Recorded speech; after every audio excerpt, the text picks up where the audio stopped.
अस्सलामुअलैकुम dear students, it's Muzaffar's online academy. और आज हम एक प्रैक्टिकल करने वाले हैं, हुक्स लॉ का ही है। अच्छा जी, आप पिछले लेक्चर के अंदर मैंने प्रैक्टिकल किया था, बट ये स्क्रीन रिकॉर्डिंग नहीं हो सकी, सो इसलिए मैं प्रैक्टिकल अगेन कर रहा हूँ। हमने लास्ट लेक्चर में पढ़ा था कि हुक्स लॉ डिफाइन करता है मटेरियल्स की इलास्टिक नेचर को, और हम ये कहते हैं कि जो फोर्स हम अप्लाई करते हैं वो एक्सटेंशन मतलब स्प्रिंग के एक्सटेंशन के इक्वल होती है, डायरेक्टली प्रोपोर्शनल होती है। आइए हम इसको आज प्रैक्टिकली परफॉर्म करते हैं। इसमें देखें क्या दिखाया जा रहा है। आपके पास एक स्प्रिंग है। अच्छा जी, ये जो येलो कलर की फोर्स है ये वो फोर्स जो आप अप्लाई करेंगे। ये जो ब्लू कलर की फोर्स है ये वो फोर्स है जो कि इस फोर्स के अप्लाई करने से इस स्प्रिंग में स्टोर होगी, जिसको हम रिएक्शनल फोर्स कह सकते हैं। यहाँ पर एक कॉलम एक मीटर दिया हुआ है स्प्रिंग कांस्टेंट का। स्प्रिंग कांस्टेंट सिंपली आपके पास थिकनेस ऑफ स्प्रिंग होती है। जितना ज्यादा स्प्रिंग कांस्टेंट होगा उतनी कम एक्सटेंशन होगी, और जितना ज्यादा स्प्रिंग कांस्टेंट होगा उतनी ज्यादा फोर्स होनी चाहिए।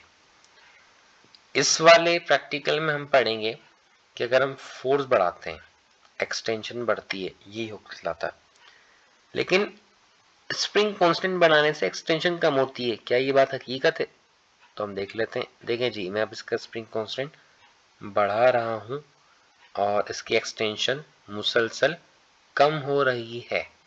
तो इसका मतलब अब मैं इसका स्प्रिंग कांस्टेंट कम कर रहा हूं आप लोगों के सामने, और एक्सटेंशन इंक्रीज हो रही है।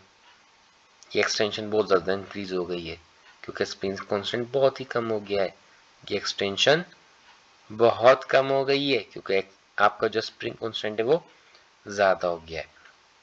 ठीक है, जब हम स्प्रिंग को स्ट्रेच करते हैं, उसको कंप्रेस करते हैं, तो उसमें एनर्जीज भी आगे पीछे होती हैं, और हमने आज वो भी डिस्कस करना है। दूसरा, मैंने आपको ग्राफ का बताया था कि जो फोर्स और डिस्प्लेसमेंट स्ट्रेचनेस के दरमियान में जो ग्राफ बनता है वो स्ट्रेट लाइन बनता है, वो भी हम देख लेते हैं।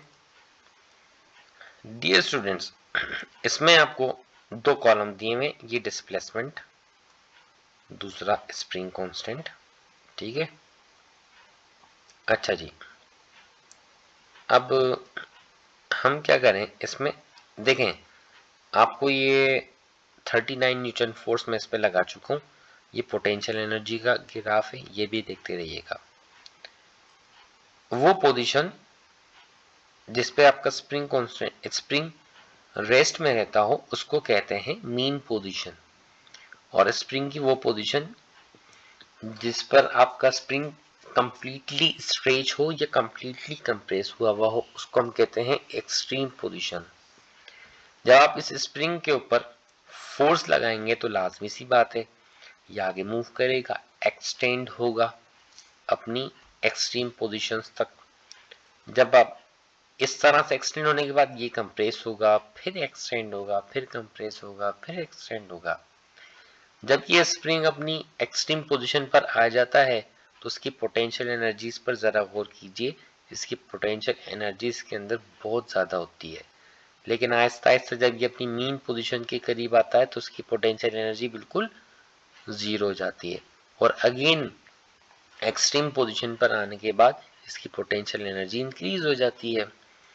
दूसरी बात हमने इसके अंदर क्या देखनी है कि आप इसका स्प्रिंग कांस्टेंट बढ़ाओ। आपने इसका स्प्रिंग कांस्टेंट, अब फर्स्ट करो इसकी डिस्प्लेसमेंट आपने इतनी की हुई है, आप इतना स्प्रिंग कांस्टेंट बढ़ाते जाओ। स्प्रिंग कांस्टेंट बढ़ाने से क्या हो रहा है, देखिए फोर्स इंक्रीज हो रही है। इसका मतलब ये कि आप जितना ज्यादा स्प्रिंग कांस्टेंट करोगे उतना ज्यादा स्प्रिंग थिक होगा, और जितना ज्यादा थिक होगा उसको स्ट्रेच करने के लिए हमें उतनी ही ज्यादा फोर्स की रिक्वायरमेंट भी चाहिए। तो हमने इस प्रैक्टिकल के अंदर क्या सीखा, हमने ये सीखा कि फोर्स बढ़ाओ एक्सटेंशन बढ़ेगी जब स्प्रिंग, पहली बात। दूसरी बात हमने सीखी कि जो आपका स्प्रिंग कांस्टेंट बढ़ता है तो स्ट्रेचनेस कम होती है। तीसरी बात हमने डियर स्टूडेंट्स इसके अंदर ये सीखी कि आप अपना थिकनेस बढ़ाओ, मतलब अगर आप स्प्रिंग कांस्टेंट इंक्रीज करते हो तो फोर्स भी बढ़ानी पड़ेगी। और जो ग्राफ बनता है, कौन सा ग्राफ बनता है, जो ग्राफ बनता है फोर्स और एक्सटेंशन के दरमियान में वो हमेशा स्ट्रेट लाइन होता है, लेकिन कौन से पॉइंट तक? यील्ड पॉइंट तक। यील्ड पॉइंट आपके पास एक ऐसा पॉइंट होता है जहां पर आने के बाद आपका ऑब्जेक्ट डिफॉर्म हो जाता है, वापस से वो अपनी ओरिजिनल पोजीशन पर वापस नहीं जा सकता। So thank you so much. अल्लाह हाफिज। Take care of yourself.